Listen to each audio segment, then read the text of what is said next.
Buenos días con todos. Esperemos que ustedes se encuentren muy bien, al igual que sus familiares y todo el equipo de trabajo.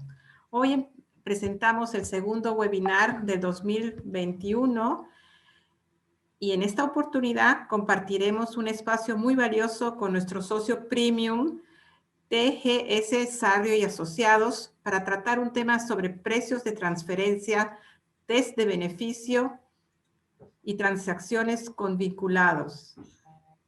José Luis Sarrio, partner en TGS Sarrio y Asociados, será el moderador en esta oportunidad.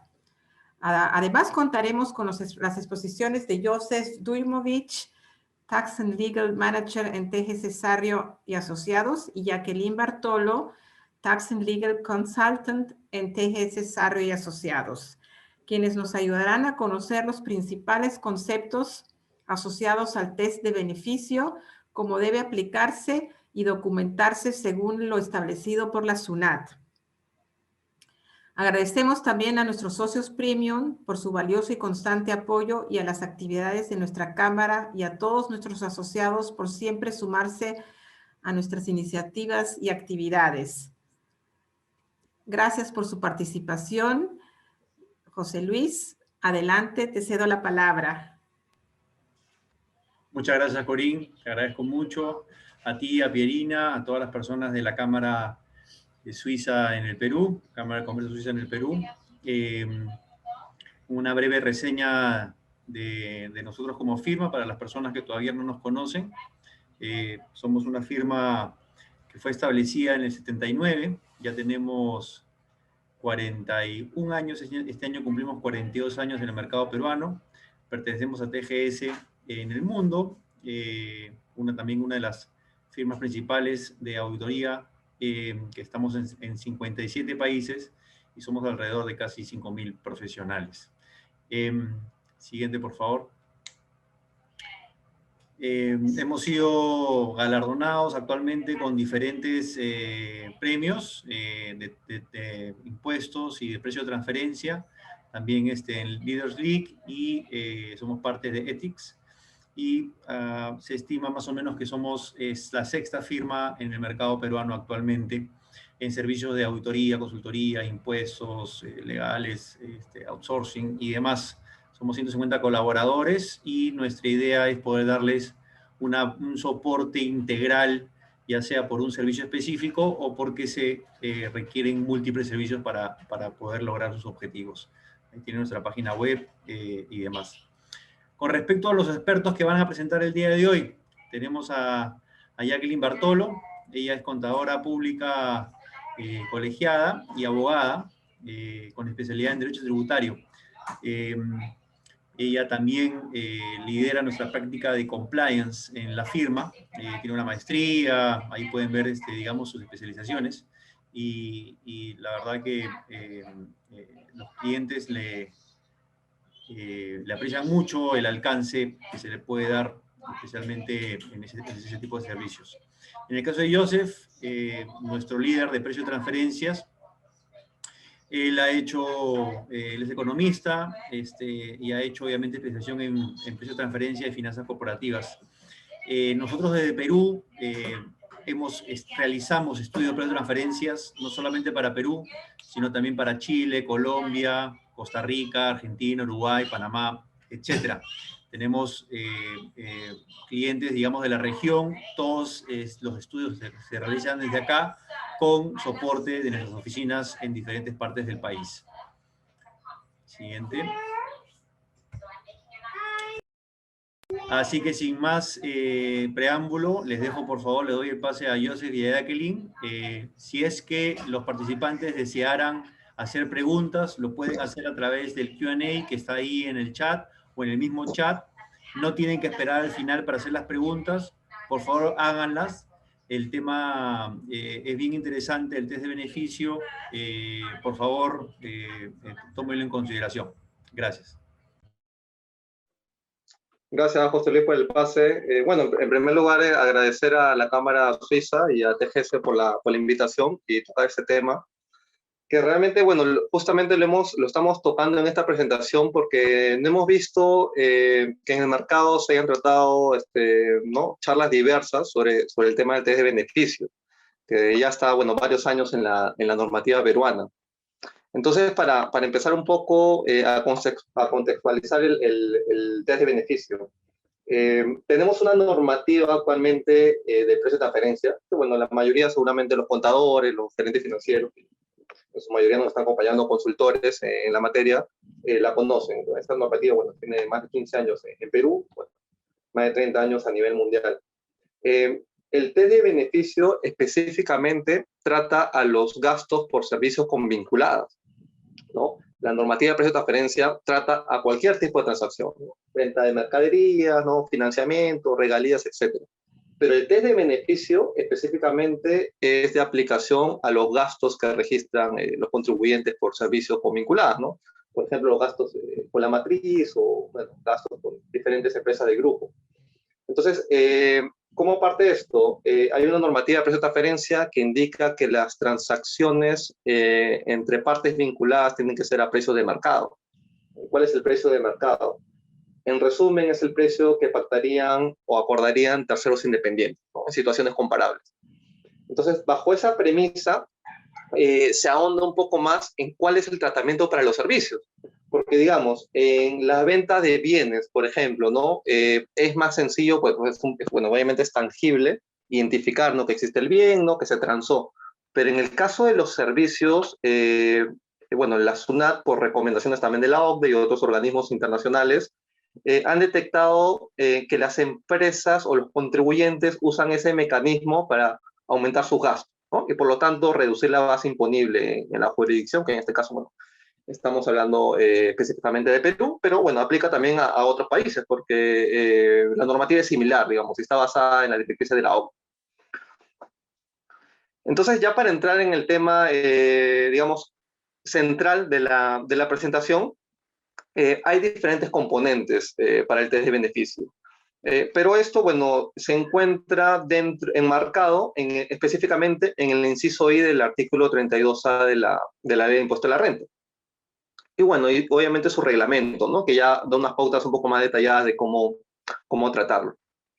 Entonces, hay 4 aspectos principales que se deben tener en cuenta para realizar un test de beneficio de la manera adecuada, ¿no? Alineados con la normativa peruana y también con las recomendaciones, las directrices de la OCDE.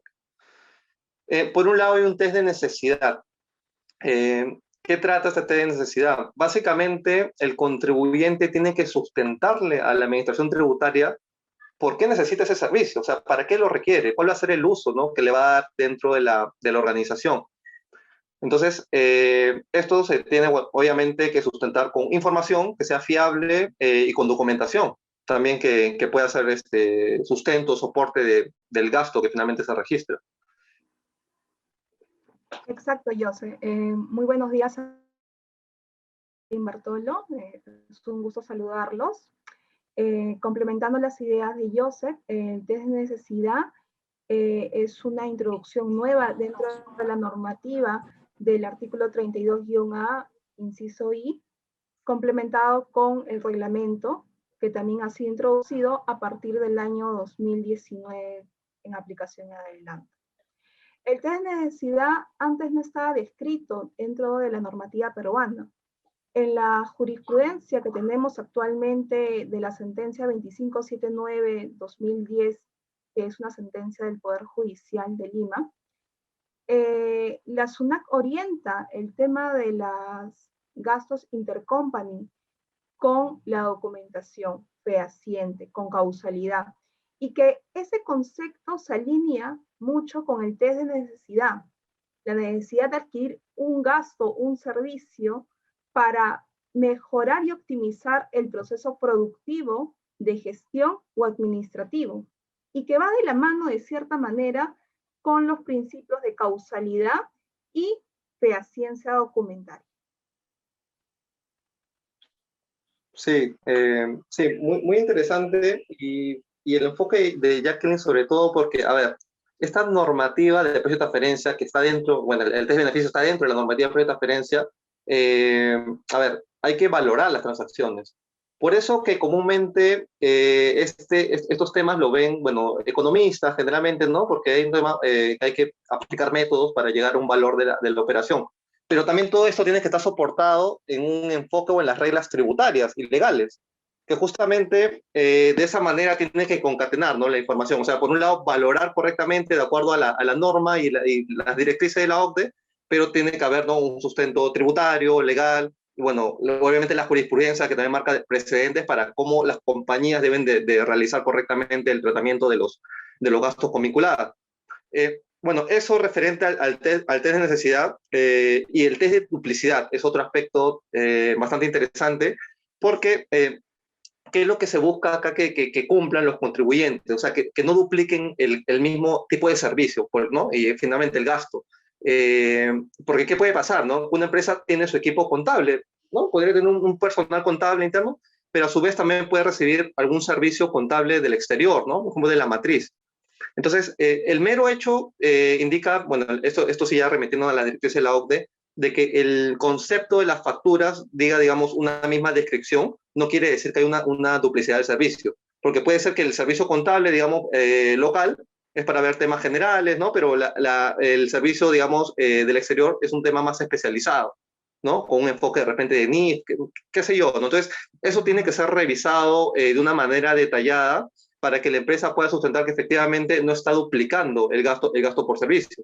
La duplicidad puede ser interna, como el ejemplo que les estaba comentando, o también puede ser externa, ¿no? Por ejemplo, recibir servicios de marketing de la matriz, pero a su vez también recibir servicios de marketing de terceros. Pero el servicio de marketing es muy amplio, ¿no? Entonces, eso tiene que ser detallado para que, digamos, no haya la posibilidad que SUNAT pueda identificar eso, digamos, ¿no? Viendo la descripción de las facturas o realmente el servicio que se recibe, y decir, mira, tú estás registrando el mismo tipo de servicio como gasto, ¿no? Y te puedo desconocer esta parte de la vinculada porque tampoco, y tampoco estás cumpliendo con los otros criterios que estamos mencionando acá. Pero eso en resumen sería lo del test de duplicidad. Siguiendo analizando el ejemplo de Joseph respecto al caso de duplicidad, entre comillas, por concepto de contabilidad. Hemos tenido la experiencia, normalmente algunas empresas tienen una contabilidad en el exterior que está sustentada en un invoice por parte de su holding o casa matriz, en la cual llevan una contabilidad corporativa, con cuentas corporativas y alineado a ciertas políticas internacionales, ya sea USGAP o CUNIP.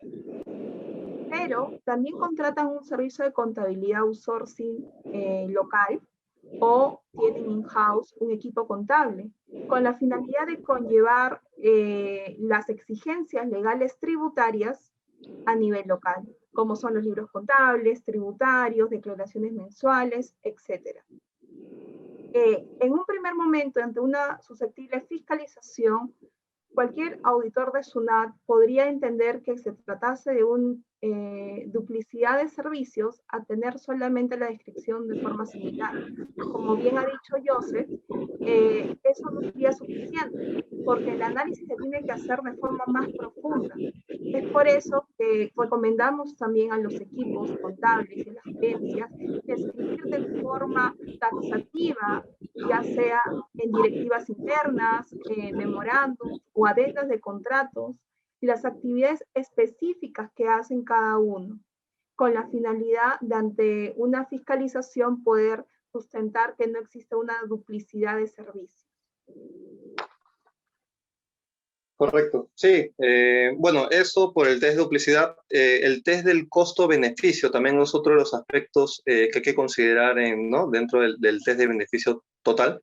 ¿Qué es lo que indica acá? Bueno, hay dos partes, ¿no?, por así decirlo. Por un lado está la relacionada o la vinculada, ¿no?, que presta los servicios. Porque como le decía, la que tiene que sustentar el test de beneficio es la empresa que registra el gasto por el servicio con la vinculada. Pero también hay información que se usa de la parte prestadora del servicio. Entonces, la prestadora del servicio tiene que demostrar, o sea, bueno, enviar la información al contribuyente de que cuál ha sido el proceso para identificar los costos y gastos asociados al servicio, ¿no? Porque o sea, para prestar un servicio no te tienen que incurrir, ¿no?, en determinados, bueno, en personal, ¿no?, o de repente en equipos, ¿no?, dependiendo del servicio que sea. Y sobre ese costo y gasto, le aumenta un margen de rentabilidad, que es lo normal, ¿no? O sea, una empresa un tercero que prestaría un servicio siempre generalmente va a tener un margen de ganancia. Eso por un lado, por el lado del prestador, pero por el lado del receptor, también tiene que demostrar cuál es el beneficio que le otorga ese servicio, recibir ese servicio. ¿Cómo va a mejorar en la operatividad del negocio, por ejemplo? ¿Cómo va a mejorar en el tema comercial, ¿no? ¿Qué es lo que espera? ¿Incrementar sus ventas? O por otro lado, puede ser reducir sus costos también, costos y gastos. Entonces, eso es lo que tiene que ser analizado en este tercer aspecto del test de beneficio. Efectivamente, es así, Joseph. Hemos tenido la oportunidad de experiencias con algunos clientes en las cuales al momento de remitir la hoja de costeo conjuntamente con el invoice, esta es muy limitada, es muy genérica y no visualizamos los drivers de distribución a nivel de todas las empresas del grupo. O tampoco se visualizan los márgenes en los cuales estamos identificando si se trata de un servicio de bajo valor añadido o de servicios especializados. Muy aparte de cumplir con este componente del test de beneficio, también luego de este proceso, el segundo paso es seguir el otro principio que está en el artículo 37 de la Ley del Impuesto a la Renta, en su último párrafo, el principio de proporcionalidad y razonabilidad del gasto.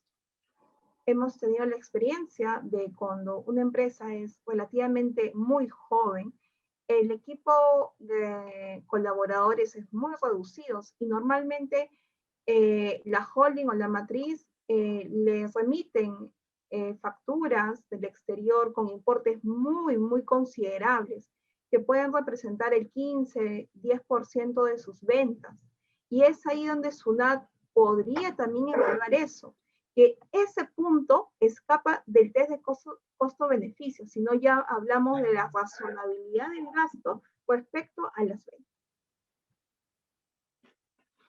Correcto, sí. Y bueno, el cuarto punto es el test de actividades del accionista, que básicamente, o sea, en resumen, lo vemos desde la perspectiva de que, a ver, un servicio, o sea, está claro que tiene que dar alguna utilidad o un beneficio, sea económico, comercial, para el receptor. Pero el test de actividades del accionista lo que busca es que no sea una actividad que sea para el mero beneficio de la matriz, por ejemplo, que es la que normalmente presta los servicios, ¿no? a los contribuyentes.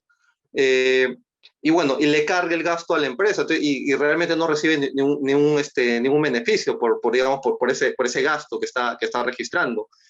Por ejemplo, si la matriz requiere una auditoría local, solamente para su consolidación, ¿no? Para un control ahí de la matriz o del grupo, y le carga todo el gasto a la empresa, bueno, supongamos peruana, no sería válido, porque realmente, ¿no? Digamos, la utilidad de esta auditoría potencial es para la matriz. Entonces, no sería válido que le cargue al menos la totalidad del gasto, ¿no? Definitivamente a la empresa peruana. Y otros gastos, ¿no? De constitución de empresas, ¿no? Diferentes, o por un tema de repente de fusiones, ¿no? Trabajos así especiales, o consultorías, que le carguen al contribuyente y realmente no le otorgan ningún beneficio localmente. Entonces, eso es en resumen lo que busca el test de actividades del accionista. Exacto, José.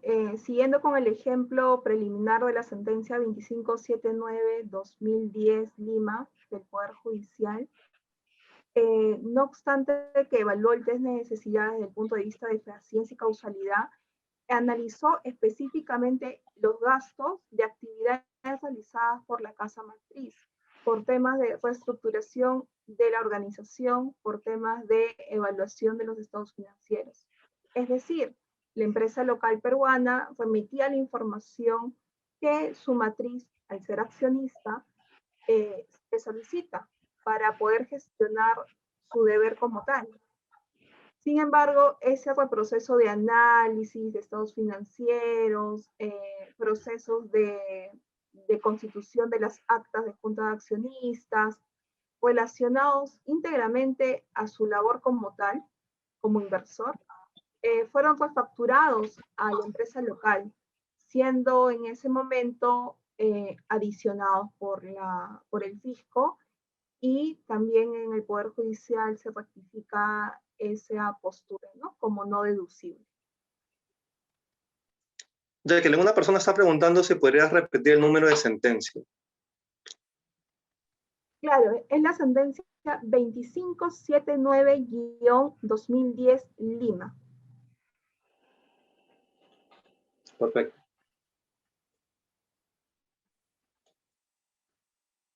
Ok, entonces, bueno, esos son los componentes del test de beneficio y vamos ya un poco a la aplicación. ¿Cómo se tiene que documentar el test de beneficio, ¿no? Ya, o sea, la práctica. ¿Qué información, qué documentación, qué soportes tienen que tener las empresas listos o elaborarlos, si en caso no lo tengan, para el cumplimiento de esta normativa? Por un lado, el primer punto es la prestación efectiva del servicio. Que bueno, básicamente, bueno, las facturas, que bueno, la mayoría las tienen, las órdenes de servicio también es información importante a considerar. Los contratos bueno, y las modificaciones o las adendas. Que pasa también que no, a veces los contratos o no están actualizados o simplemente no existen. Entonces, sí se recomienda tener un contrato que detalle el alcance, o sea, el alcance real del servicio, cómo se da en la práctica, las responsabilidades, las obligaciones de las partes, la retribución también por ese servicio. Entonces, todo eso debe estar detallado, de preferencia en un documento formal, ¿no? Firmado por las partes. También es importante la documentación de cartas, correos electrónicos y mensajerías. Todo eso aporta, digamos, mayor sustento a la transacción con la vinculada. El sustento de conformidad. Como consultores nos parece muy importante y es algo que hemos observado que la mayoría de empresas no lo tienen, ¿no? Un documento que realmente le sustente al receptor del servicio cuál es el área usuaria de ese servicio. ¿Quién es la persona responsable de cotejar que sí, efectivamente tal día, no tal fecha, se cumplió con el servicio de manera correcta, ¿no? Y está todo conforme. Entonces, esa información va sumando para que porque la SUNAT, cuando llega a una auditoría, pide documentación. Va a pedir información, documentación, entonces eso hay que tener el legajo, el backup debidamente elaborado. Y la acreditación del pago también es otro punto que hay que considerar para la prestación efectiva. Exacto, Jose. Adicional a todo eso, el punto más importante sería el sustento de conformidad. Y SUNAT lo ha orientado mucho por el lado de la fehaciiencia documentaria, aún sin entrar en vigencia el tema del reglamento, porque el reglamento del artículo 118-A se introduce en el 2018 con vigencia a partir del 1 de enero del 2019. Antes de eso, SUNAT se podría fácilmente orientar el gasto por el tema de fehaciiencia documentaria y esta documentación sustente la prestación efectiva real del servicio contratado, ya sea con un tercero o vinculado. Respecto a la acreditación del pago, que es también un punto importante y como que el punto final de toda la transacción económica, adicionalmente, es una condicionante para la deducibilidad del gasto, de acuerdo al inciso A.4 del artículo 37 de la Ley del Impuesto a la Renta, en la cual condiciona que estos servicios se encuentren pagados hasta antes de la presentación de la DJ anual para acreditar su deducibilidad. Perfecto. Jacqueline, Joseph, están pidiendo por favor que vuelvan a repetir el número de sentencia, por favor, que dieron antes. Perfecto. No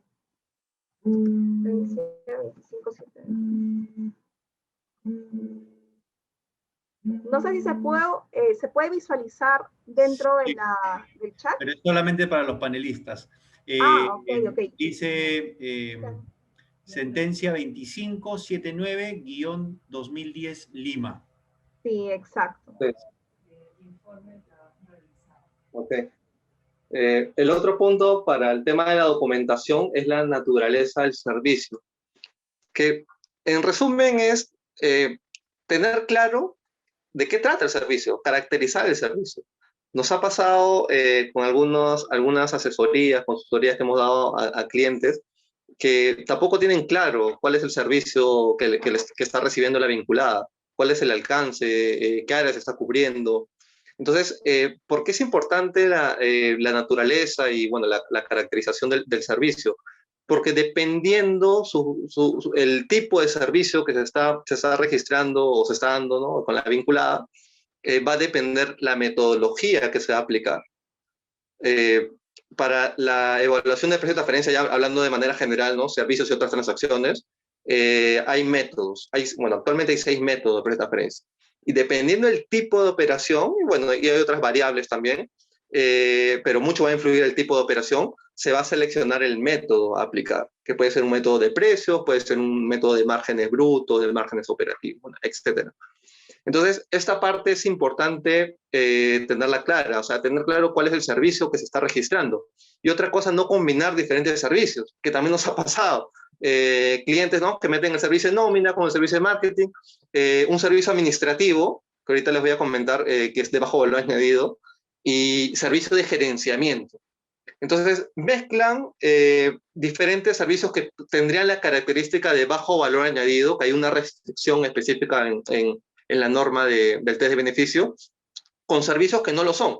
El servicio de gerenciamiento, digamos, tiene un alto valor añadido, ¿no?, porque es básicamente, ¿no?, gerenciar la empresa, decisiones, ¿no?, decisiones específicas. Entonces, lo que pasó en este caso, bueno, ya entrando a los servicios de bajo valor añadido, es que en el caso de este tipo de servicios, como son normalmente los de soporte, tienen un límite para la deducción, bueno, un límite hablando en el aspecto valorativo, que no puede exceder al 5% sobre los costos y gastos incurridos por el prestador. Entonces, hay que definir correctamente el tipo de servicio que se está registrando con la vinculada y, si no, desagregarlo.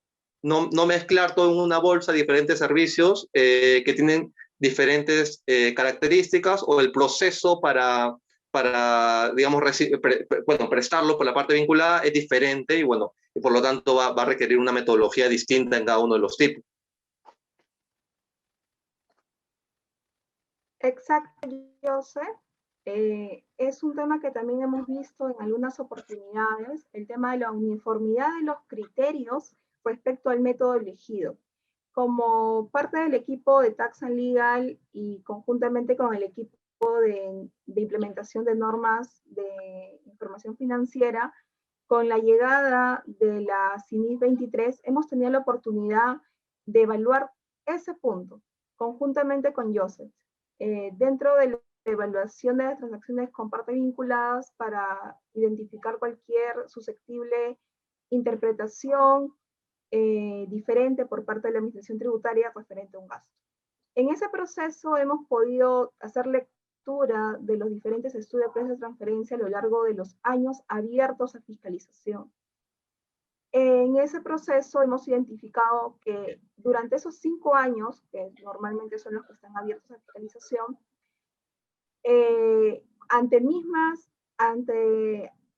al tener los mismos servicios, la misma forma de prestarlos sin existir ningún cambio, han existido diferentes métodos. En algunos casos no se han podido justificar la variación del criterio.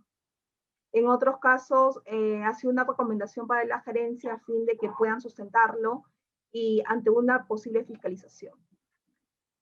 Hasta el momento hemos tenido la oportunidad que SUNAT, en una primera etapa a través de esquelas, lo que hace como primer punto es revisar si entregaste o no dentro de los plazos el reporte local. Luego, verificar el informe de precios de transferencia de forma conceptual, ¿no?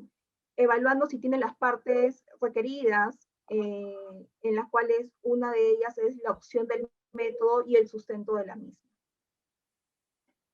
Sí, solo ahí especificar que el reporte local vendría a ser el estudio de precio de transferencia, ¿no?, donde se analizan todas las transacciones con partes vinculadas, se definen métodos que también están en la normativa de precio de transferencia, y finalmente se llega al valor de mercado, ¿no? Entonces se dice si la transacción con la vinculada está o no valor de mercado. Eso es el reporte local que menciona Jacqueline. Bueno, el otro aspecto es la necesidad real del servicio. ¿Qué información tendrían o qué documentación también tendrían que tener las empresas? tenemos una consulta. ¿Este beneficio aplica para empresas vinculadas domiciliadas con no domiciliadas o también aplica con empresas domiciliadas? Es una excelente pregunta. Sí, es para ambos. La norma no indica que sean solo con empresas del exterior, como en otros países sí pasa. En Perú es para ambas. Entonces, si es gasto con servicios con vinculadas local, también tienen que hacerte de beneficio, no solamente con empresas del exterior. Ahí hay una acotación muy interesante. El artículo 32-A de la ley del impuesto a la renta te indica también que si hay un ajuste de precio de transferencia con empresas locales, el ajuste es bilateral. ¿Qué quiere decir esto? Si yo, SUNAT, estoy fiscalizando una empresa en la cual considero que el costo con su vinculada, que está sustentada en factura peruana, está sobrevaluado porque está fuera de los márgenes, hago una acotación, perfecto. La otra parte, que también es domiciliada a nivel local, para ella es venta, puede tomar ese ajuste y reducir esa venta. Ese es un ajuste bilateral que se da solamente cuando ambas empresas se encuentren domiciliadas en el territorio peruano. Hasta el momento no hemos tenido un caso de eso, de ese tipo, o un pronunciamiento más firme en la SUNAT. Sí he tenido la oportunidad de en comentarios, en conferencias, que lo aplican, no lo aplican las empresas. O sea, cuando hacen tu determinación de la DJ anual, no hacen esa aplicación. Normalmente es una adición nada más si está fuera de los márgenes, pero no la otra empresa relacionada hace una deducción, ¿no? Porque ahí es la bilateralidad. Si para una fue mayor, para otra es menor. Continúa, Joseph, gracias. Gracias, Jacqueline.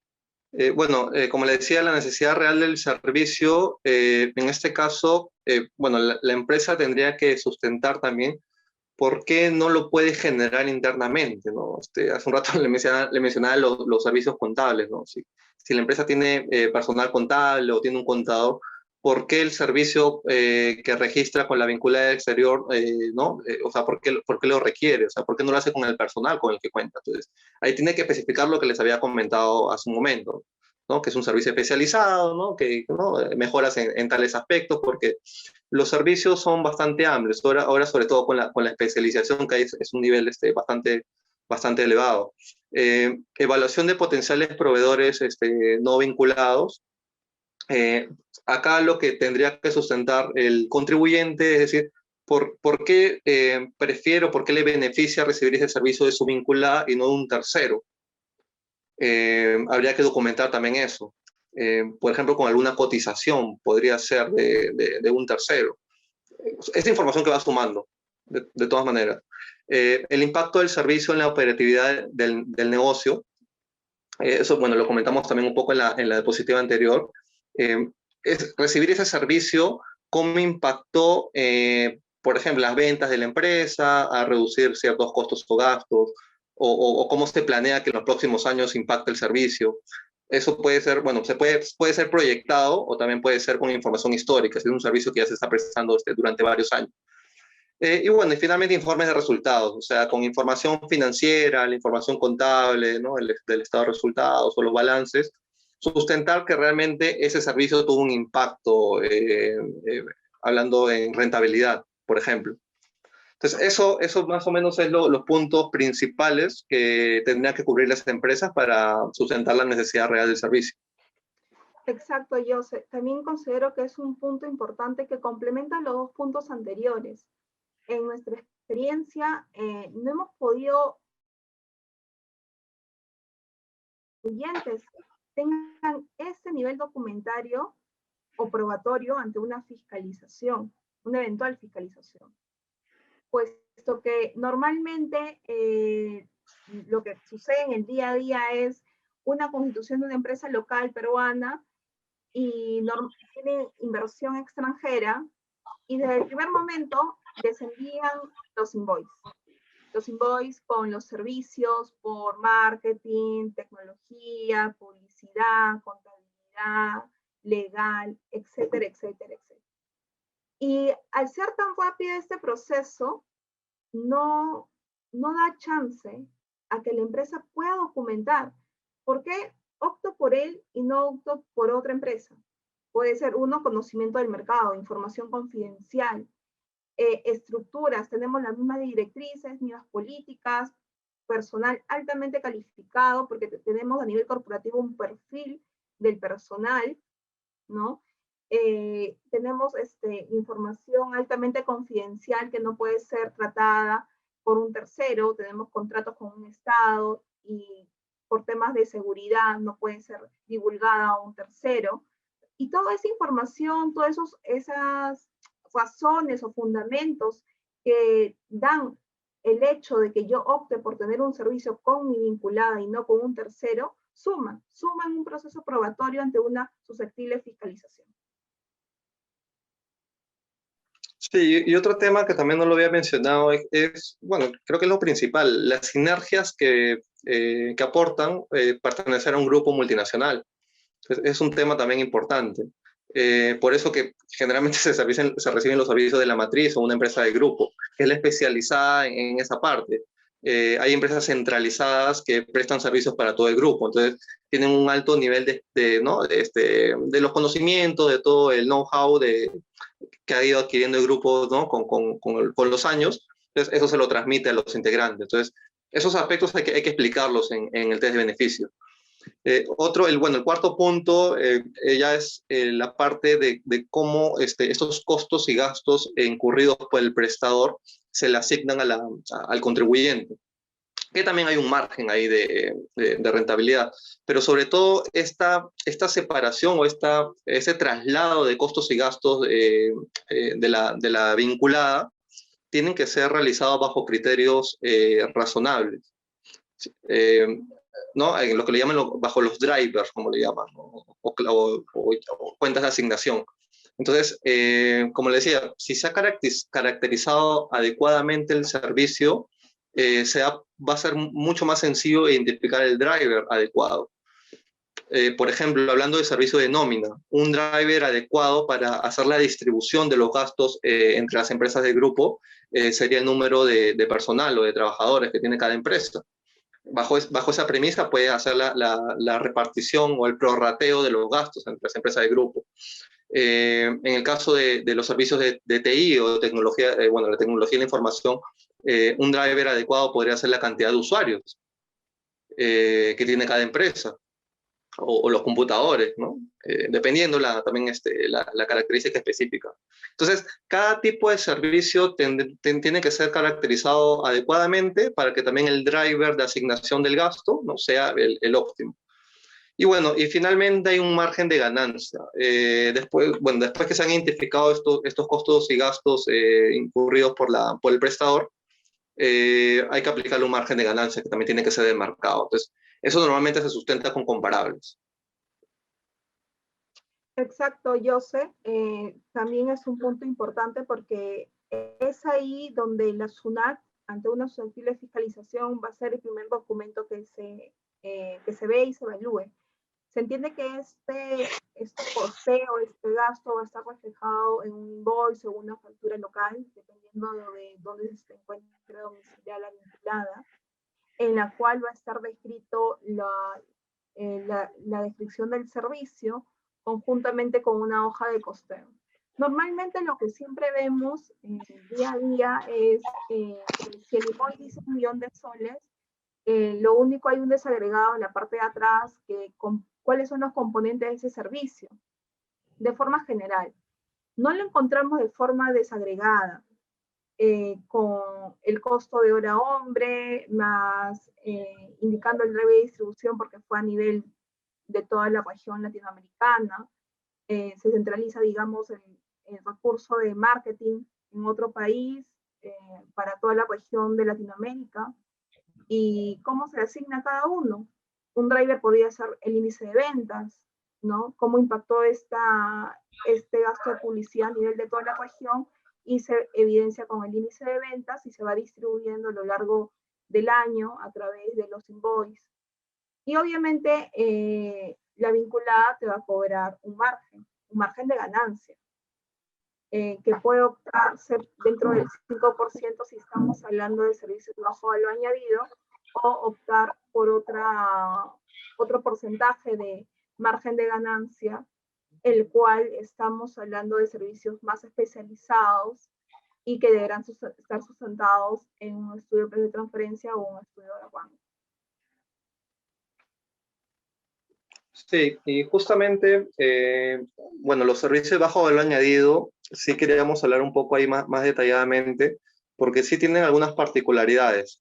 Lo primero es que sí tiene un límite para el monto que puedes registrar como gasto a la empresa para deducibilidad, que es un enfoque simplificado, como le llaman. Entonces, una vez que el prestador ha identificado sus costos y gastos asociados al servicio prestado al contribuyente, puede aplicarle un margen máximo de 5%. Ese es el límite para la deducción del contribuyente, hablando en temas valorativos. Entonces, ¿cuáles son las características que tienen los servicios de bajo valor añadido? En resumen, tienen carácter auxiliar o de apoyo. Por ejemplo, lo que le decía, la contabilidad auditoría está considerado como auxiliar de apoyo, los servicios de cobranza, recursos humanos, control de riesgos laborales y ambientales, ¿no? Servicios de sistemas informáticos, etc. Son diversos. Esta es una lista de ejemplos. No es todos los servicios que pueden ser considerados como de bajo valor añadido. Ya la empresa tiene que identificar el tipo de servicio que está registrando como gasto con la vinculada, y determinar si es, con alguna asesoría tal vez se la requieran, pero determinar si es de bajo valor añadido o no lo es. Entonces, si es bajo, tiene el límite del margen de 5%, y si no lo es, un margen, pero bajo condiciones de mercado, que también tiene que ser sustentado con las comparables. Ese es el primer punto para definir, digamos, un servicio de bajo valor añadido. Lo otro es que no sean actividades principales del contribuyente o del grupo multinacional. Si el servicio que se está recibiendo sí efectivamente calza dentro de la actividad principal del contribuyente, entonces ahí sí descartado que sea servicio de bajo valor añadido. Otro punto también que hay que considerar es que no requieren el uso de intangibles únicos y valiosos, ni conducen a su creación. Por ejemplo, no está considerado ahí los servicios de publicidad. ¿Y por qué no están considerados en la lista de servicios de bajo valor añadido?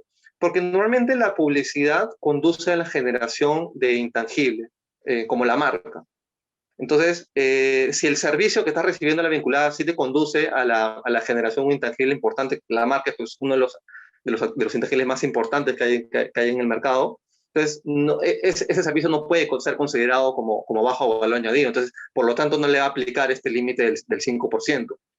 El cuarto punto es de que estos servicios no conllevan asumir o controlar un nivel alto o significativo de riesgo, ni generan un nivel de riesgo significativo para el proveedor del servicio. Por eso también decíamos un rato que el servicio de gerenciamiento no calzaría como de bajo valor añadido, porque finalmente gerenciar la empresa o también un servicio de dirección le puede evitar ciertos riesgos comunes al negocio por la especialidad que tiene la matriz, por ejemplo, ¿no? Ya en el mercado. Entonces, estos son los 4 puntos que están indicados en el reglamento de la ley de impuesto a la renta para considerar servicios como de bajo valor añadido. Exacto, Joseph. En el literal E del artículo 118-A del reglamento de la ley del impuesto a la renta, encontramos una redacción en la cual indica cuáles no se considerará para la legislación peruana servicios de bajo valor añadido. Como ya lo hemos repetido, dentro de esos ejemplos que está redactado en la misma norma, los servicios de alta dirección no son servicios de bajo valor añadido. También incluyen los servicios de fabricación, servicios de extracción o exploración, de seguros, y servicios de transacciones financieras, así como otros que están enumerados en la norma misma, ¿no? Como para tenerlo como ejemplo, nada más. La base legal es el literal E del artículo 118-A del reglamento de la ley del impuesto a la renta. Ahí la redacción está de forma contraria. ¿Cuáles no son servicios de bajo valor añadido?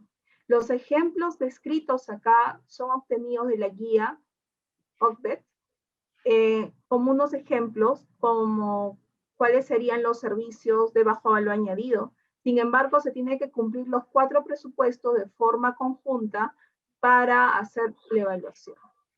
Por eso debemos, esta evaluación es a veces un poco complicada cuando estamos en situaciones, servicios complejos, ¿no? Porque el común denominador siempre son servicios de gerenciamiento y servicios de back office, que incluye contabilidad, recursos humanos, ¿no?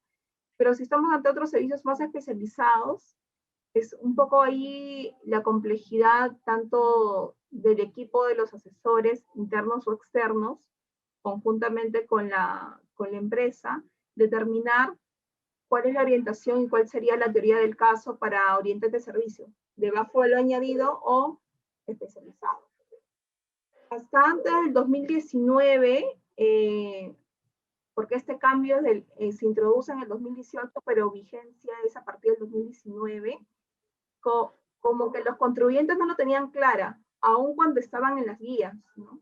Y consideraban los servicios de gerenciamiento como de bajo valor añadido.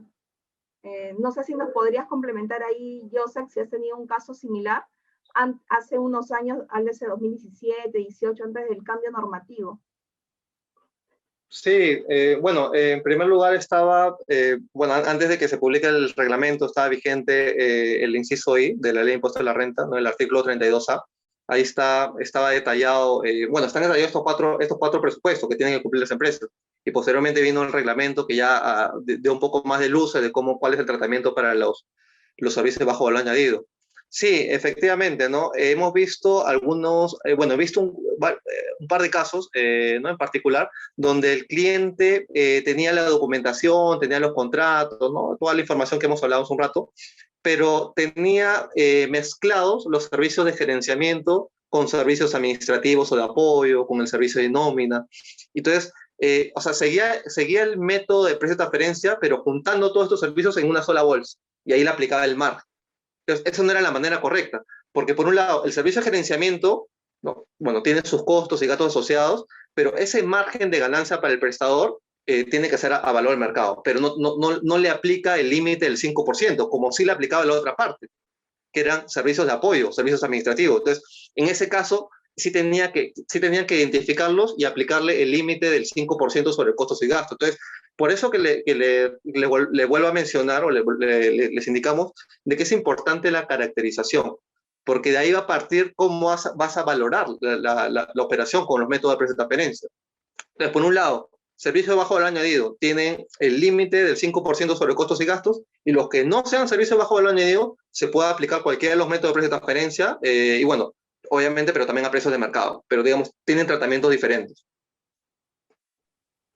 Joseph, una pregunta interesante de un panelista indica, ¿las empresas vinculadas están dispuestas a sustentar sus márgenes de mercado, indicar costos, o de 5% si son servicios de bajo valor añadido?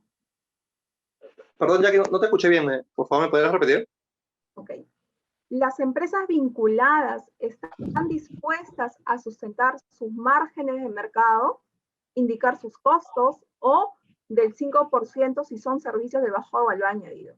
Yo entiendo que la pregunta está orientada si como empresa vinculada está dispuesta a mostrar esa evidencia, ¿no? Claro, a ver, o sea, bueno, no hay una obligación, ¿no? O sea, de que la vinculada te entregue la información, pero finalmente, o sea, se tienen que agotar todos los esfuerzos posibles o las coordinaciones para recibir esa información de la vinculada. Porque sí, definitivamente hay una limitación por parte de los contribuyentes, porque nos ha pasado, le pedimos, necesitamos la segmentación, como así le llamamos en precio de transferencia, de los costos y gastos de la vinculada para prestar ese servicio a Perú, por ejemplo.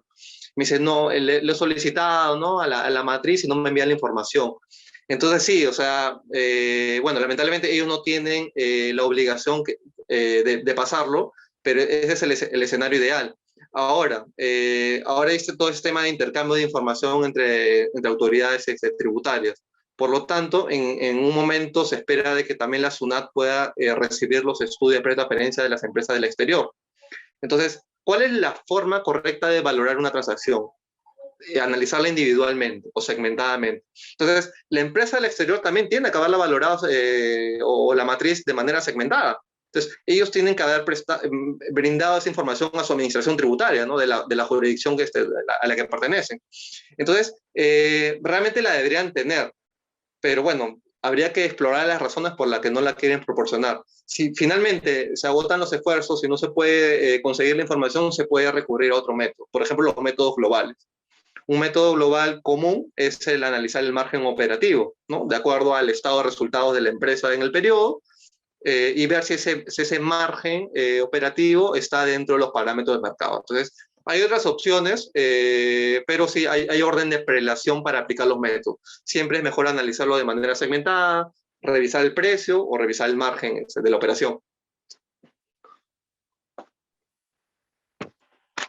Exacto, Joseph. Justamente la jurisprudencia que vamos a analizar ahora se orienta un poco a eso.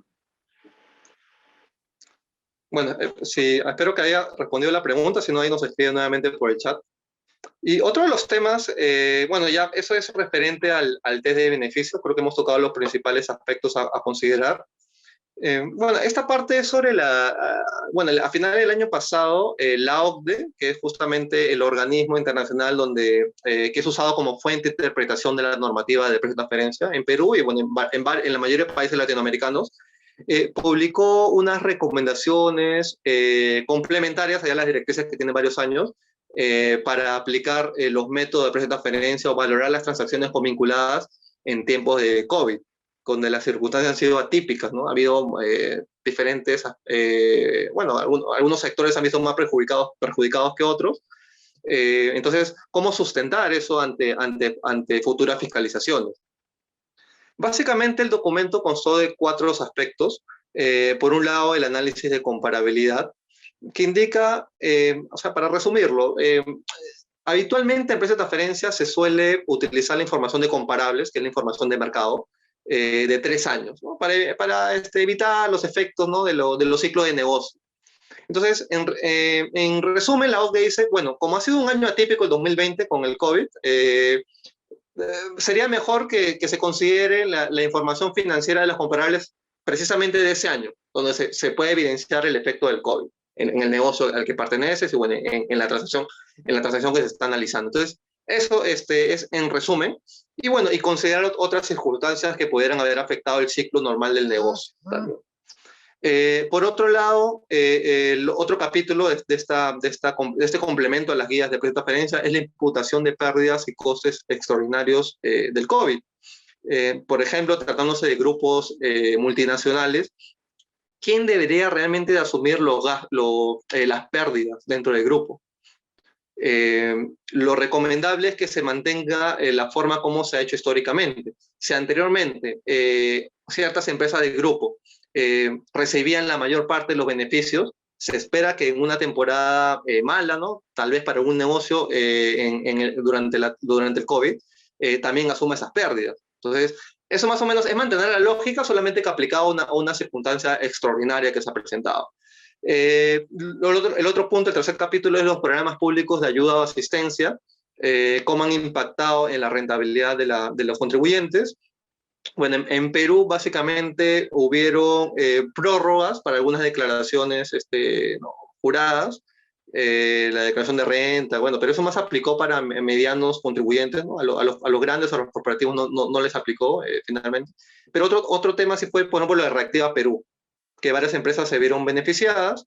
Entonces, eso es importante porque, bueno, nos pasó con un cliente de que recibió el Reactiva, pero esta empresa prácticamente un buen porcentaje de sus gastos era para pagar a la vinculada. Pero entonces, sí estaba sustentado eso, porque históricamente la empresa ya lo manejaba así. No es que en la temporada de COVID agarró esa plata y le quiere pagar la vinculada, no. No, o sea, no fue. O sea, ya era un comportamiento normal de su giro de negocio que haga eso. pero igual se le recomendó que haga el test de beneficio, tener toda la documentación, tener el backup ¿no? con la información para pueda ser sustentado en caso de una fiscalización. Porque estas fiscalizaciones de precio de transferencia, en el caso peruano, pueden ser hasta 5 años posteriores. Entonces, supongamos que la SUNAT venga 5 años después, y bueno, ya esperemos que no ya haya pasado todo esto, pero la información ya no está fresca, hay que buscar, ¿no? ¿no? ¿Qué sustento teníamos en ese momento? Hasta uno ya se va olvidando, de repente las personas encargadas en el área contable ya no son las mismas, entonces crea muchas dificultades para recabar la información. Entonces, por eso se recomienda que estos trabajos relacionados a test de beneficio o a precio de transferencia se hagan con anticipación, y no solamente en caso de una fiscalización o cuando ya las cosas están, cuando ya está, el tema ya está complicado. Y lo otro es los acuerdos previos de valoración, que eso realmente no se ve mucho en el Perú, que es básicamente cuando el contribuyente le toca la puerta a la SUNAT, le dice, mira, quiero pactar un precio fijo o pactar contigo un método de precio de transferencia para que ya no me moleste de acá, no sé, a 5 años, ¿no? Entonces, acuerdan con la SUNAT, ¿no? Hay un tema de discusión, todo, entonces determinan el método de precio de transferencia y finalmente ya, ¿no? Acuerdan el precio de la transacción con la vinculada. Entonces, ya eso ya no le pueden fiscalizar, ¿no? Por el tiempo que dure este acuerdo de valoración con la administración tributaria. Pero bueno, en la práctica no se da mucho porque el contribuyente está generalmente confiado, por así decirlo, de que no le van a fiscalizar por precio de transferencia. Entonces, como que lo dejan ahí de lado o no esperan que haya, no, digamos que haya una fiscalización de repente para trabajar la información, pero bueno. Como le digo, no se está dando en la práctica y bueno, seguramente también la SUNAT tendría que cambiar un poco la estrategia de cómo fomentar que se firmen estos acuerdos entre contribuyente y administración tributaria. Bueno, eso es en resumen los 4 puntos que incluyó estas directrices complementarias de la OCDE para aplicar el precio de transferencia. Y bueno, un tema importante, que se viene fiscalización a partir de este año para los contribuyentes que tienen operaciones convinculadas o gastos convinculadas. Gracias, aquí hay una estrategia importante, creo que lo puedes explicar tú, Jackie. Sí, exacto. Gracias, Joseph. Justamente vamos a tomar como referencia uno de los últimos pronunciamientos del Tribunal Fiscal. Dentro de la exposición de motivos en sí, la acotación fue porque se hizo un ajuste a través de notas de crédito de la sobrevaluación de la transacción, ¿no? Para disminuir un poco esa venta. Sin embargo, la SUNAT las desconoció las notas de crédito y por tanto se tenía que tributar respecto a eso. Sin embargo, dentro del análisis que hace el fisco, rescató otros puntos que también son muy interesantes y son una casuística muy importante porque son capaz inconvenientes que la mayoría de las empresas va teniendo a lo largo de las relaciones con partes vinculadas. Uno de ellos, ante nuestra experiencia, hemos visto la ausencia de la justificación de la opción del método, que en alguna parte del RTF, al hacer el análisis del informe del estudio de pretransferencias, cuestionó también al fiscalizador ese punto. ¿Por qué el método elegido no fue de forma segregada? ¿Por qué de forma global? ¿No? Entonces, la justificación del método es muy importante en las transacciones con precios de transferencia. Como bien dijo Joseph, hay un orden de prelación. Y cambiar ese orden de prelación y elegir otro método tiene que estar debidamente justificado. Luego, el siguiente punto es distribución de los gastos de servicios según driver específico. Como ya hemos visto, van a existir transacciones con partes vinculadas en las cuales para asignar los costos o gastos a cada una de estas entidades vinculadas debe de existir un correcto driver o ratio o coeficiente de distribución de estos costos.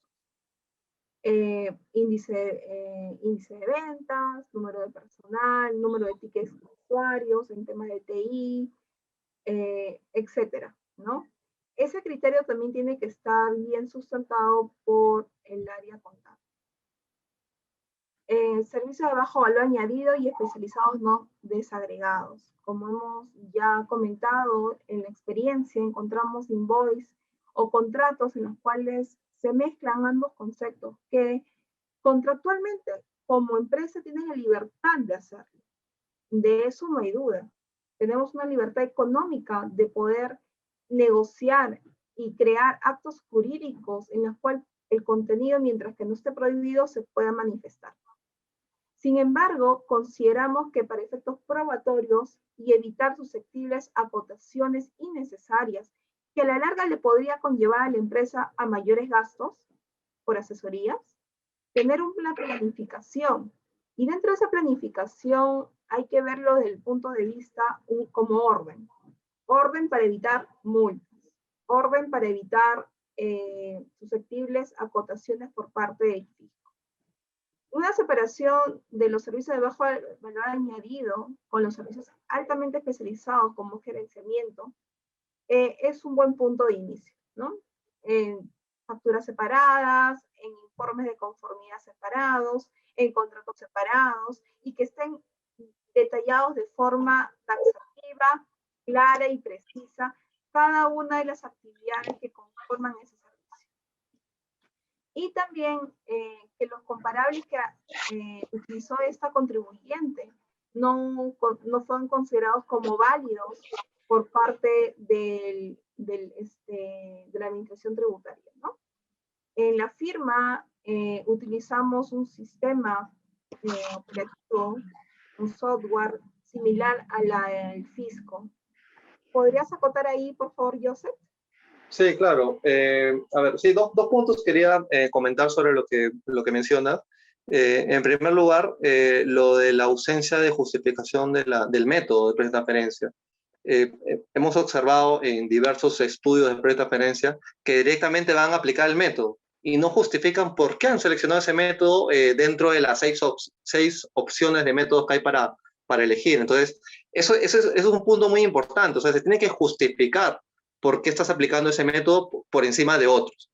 Y lo que menciona, bueno, la consulta de Jackie, sí, los comparables tienen que ser de fuentes confiables. Tienen que ser de fuentes confiables que se pueda verificar, que la administración tributaria tenga la posibilidad de verificar que esa información es correcta, o sea, que no haya sido manipulada, ¿no? Entonces, para eso es importante o tener bases de datos especializadas con información de mercado, o bueno, o ya tener, digamos, la información de una empresa de repente que cotiza en bolsa, analizada correctamente, bueno, y que la actividad de esa empresa está acorde con la transacción que se está analizando.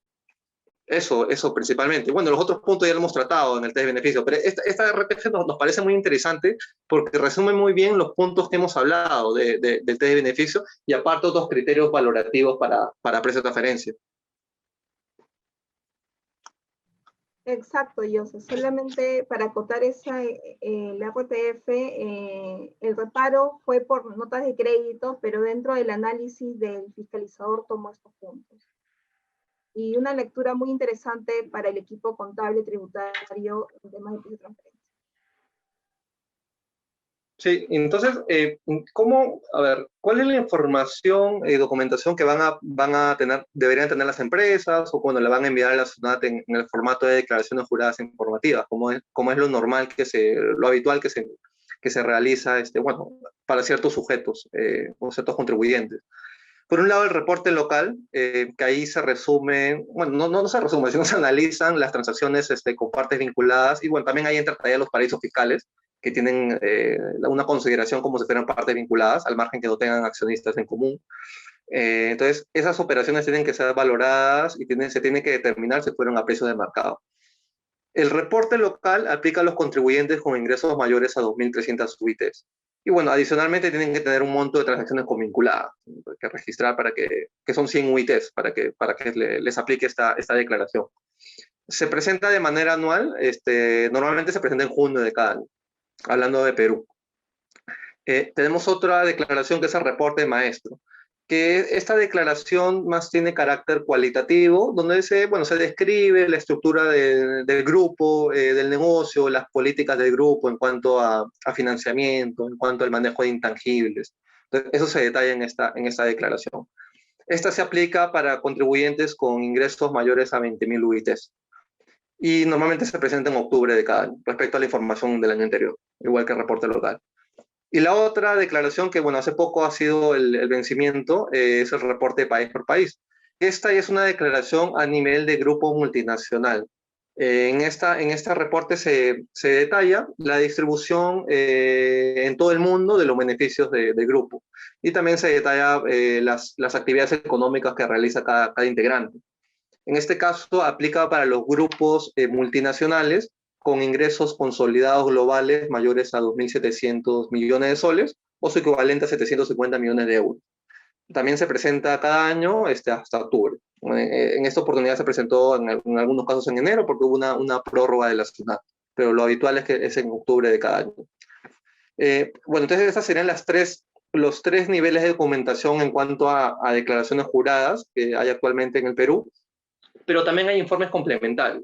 Uno es el planeamiento de precio de transferencia, que bueno, toda la parte de elaboración de contratos, todo el previo antes de la transacción, ¿no? El esquema tributario, la valoración previa también al registro de la operación con la vinculada, y los modelos también de documentación.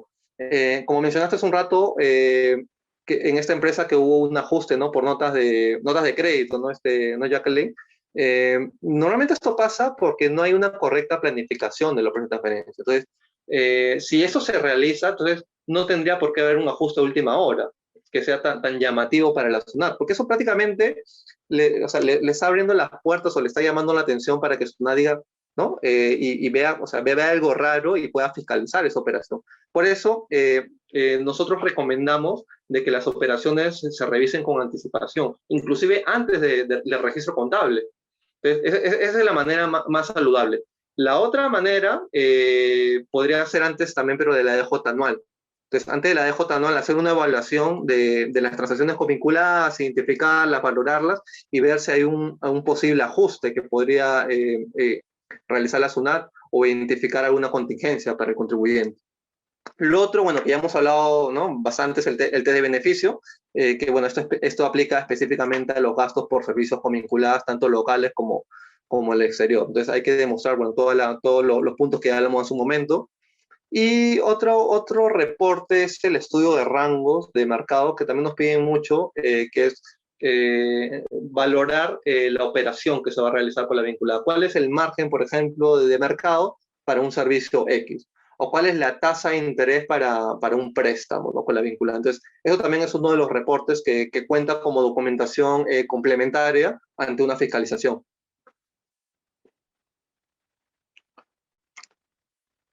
Bueno, eso sería básicamente los puntos que íbamos a tratar en la presentación, salvo que haya alguna consulta adicional o comentario, Jacqueline. Bueno, como conclusión, y el tema de la planificación con el equipo contable y asesores externos es muy importante. En algunos casos, los gastos por precio de transferencia son importes muy importantes, muy sustanciales, tanto sea en servicios o también pueden representar costos, ¿no? Como adquisición de bienes tangibles, llámese mercadería, que igual estará sujeto al estudio de transferencia y ver si los márgenes están dentro de los intercuartiles. Sin embargo, una correcta estructura de planificación puede evitar a los contribuyentes desembolsos innecesarios por temas de reclamación, tribunal fiscal, poder judicial, ¿no? Perfecto. Sí, entonces, nada, esos serían los temas que vamos a tratar hoy. Muchas gracias. Sí, bueno, esperamos que a todos les haya servido. Acá hay una consulta más. Dice, tengo empresas vinculadas. Mi consulta es si las operaciones para reporte local no superó los ingresos a 300 UITs. O sea, tendría que hacer un reporte local. Entiendo que la pregunta es si es que tendría que hacer un reporte local, claro, si es que no superó las 300 UITs. Claro, a ver, para estar obligado al reporte local se tienen que cumplir dos condiciones. Una es que los ingresos globales de la empresa, o sea, ¿no? El total de su facturación, sea mayor a 2.300 UIT. Eso por un lado, pero esos ingresos globales. Y transacciones convinculadas tienen que superar 100 UITs. Si supera sanciones con vinculada a 100 UITs durante un ejercicio y también la otra condición ya está obligado a presentar este reporte local. Son 100 UITs. Perfecto. Espero que se haya resuelto tu pregunta, Miguel. Nada, bueno, esperamos que les haya gustado la charla. Ahí está nuestra información, si es que desean ahondar más, preguntas, consultas, lo que puedan necesitar, con mucho gusto. Así que nada, nuevamente agradecemos a la Cámara de Comercio Suiza en el Perú, a Corín y a Perina. Muchísimas gracias. No sé, Corín, si quieres dar algunas palabras de cierre.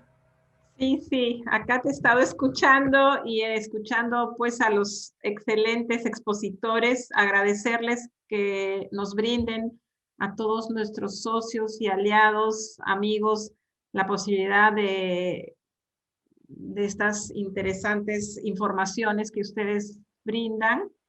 Y bueno, decirles a todos que seguimos brindándoles más información, nuevos webinars, y que nos sigan siempre. Y agradecer sobre todo a ti, José Luis, y a todo tu equipo por su apoyo y por ayudarnos en estos tiempos tan difíciles, sí, que estamos todos. No, por favor. Una pregunta. Están preguntando los participantes si van a recibir la presentación. Por supuesto. Pierina y todo se encargará de mandar a todos los inscritos la información. Por supuesto que sí. Genial.